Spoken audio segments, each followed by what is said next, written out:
Okay, you guys, what is up? The King of Lightning is here today to do Kuroko no Basket 2 Episode 8 review. That is 1, 2, 3, 4, 5, 6, 7, 8. Right there. So, before I get started, you guys can look down in the description box below for the link to the series on Crunchyroll.com.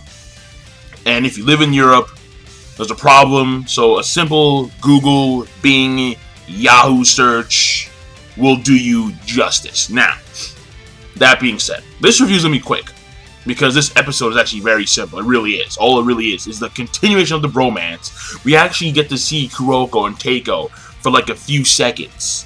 And, of course, dominated because they're Keiko. They didn't notice Kuroko because, again, Kuroko, he's the fan of Six Man. He's a ghost amongst the shadows in broad daylight, which is whatever. And we actually see the downfall of Kiyoshi Teppei, wherein which it was Hanami and Mako. Well, it was him, but it was more like he directed one of the players, or at least that's the way it seems, where it was like he was late to the rebound on purpose, and then one of the players like jumped up for the rebound, and then like Hanami and Makoto like snapped his finger to like signal something. The guy bent real low into Kiyoshi's knee, and then Kiyoshi collapsed, and then because he felt something off from a while ago when it came to his left knee. So, word to the wise, if you are active in any kind of sport, whether it be track and field, baseball, basketball, football, if you feel something off, get it checked out early. Get it checked out real early because you don't want to have an incident like Kiyoshi where you need surgery to fix the issue, wherein which it's going to take you all of, let's just say, 2 or 3 years to fully recover from. And in Kiyoshi's case, had he had the surgery and the rehab, he would have fully recovered at the end of his 3rd year. But of course, by that time, the basketball season is already over, and he can no longer play basketball at the high school level because his high school career is pretty much done.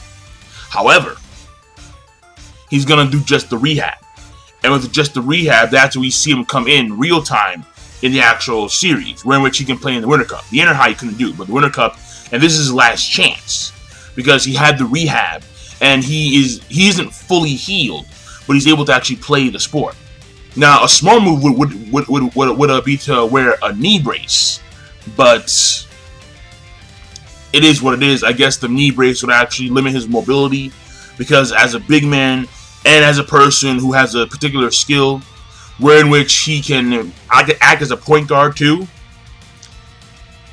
you need to have mobility. And having a knee brace may inhibit his mobility in the paint and also as a passer. So, as a mock point guard. So, but that may be the reason why. Regardless, the thing here is that Hanami and Makoto was able to direct one of his boys to do so. And then Hyuga noticed that. And we get an insight as to why he's called the bad boy.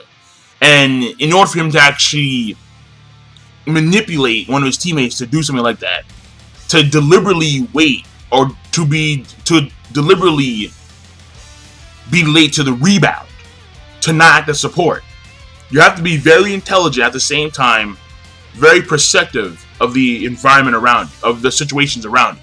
So we get a greater insight, not a full insight, but we get a greater insight about Hanamiya's character in game. Now, I mean, that's pretty much it, really. I mean, there was this whole thing about Kiyoshi not really believing that they'd be the best because he didn't say when they do the whole thing about how, I guess, at some point in high school, Japanese students, they need to go outside and, for some kind of assembly, whatever. And when they actually, are on top of the roof, which becomes, now a tradition. So when the current generation of Team Seirin, the first years, Kuroko and Kagami, but when they become second years, and then they get new first years, they're going to do the same thing.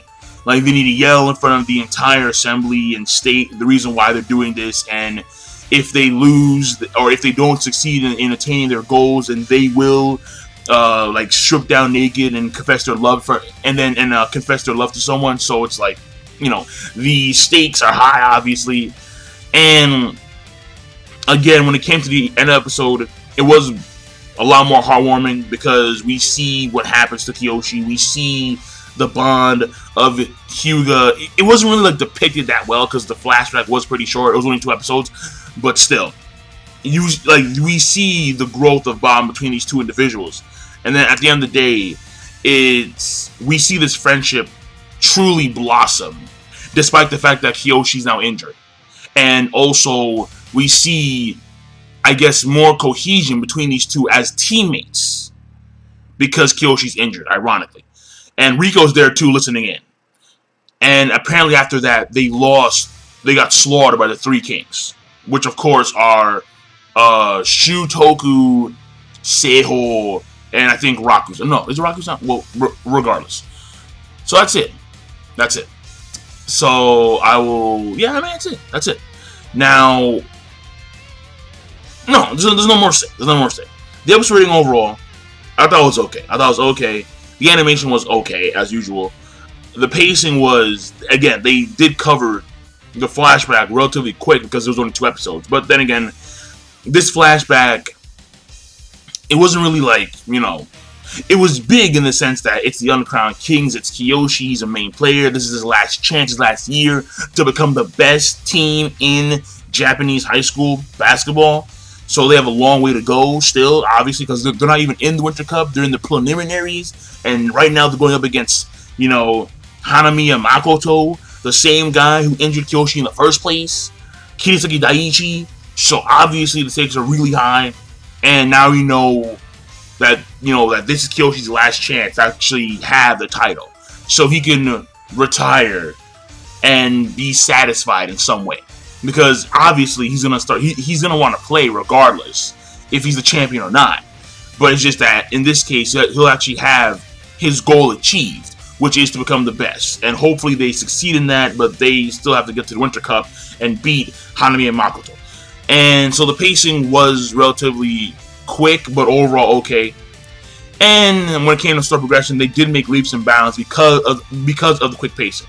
So overall rating is gonna be okay. And I'll leave it at that. So King Lightning, be sure to, of course, rate, comment, and subscribe as always. Peace. Have a nice day. I need some water. I'm fucking dying over here.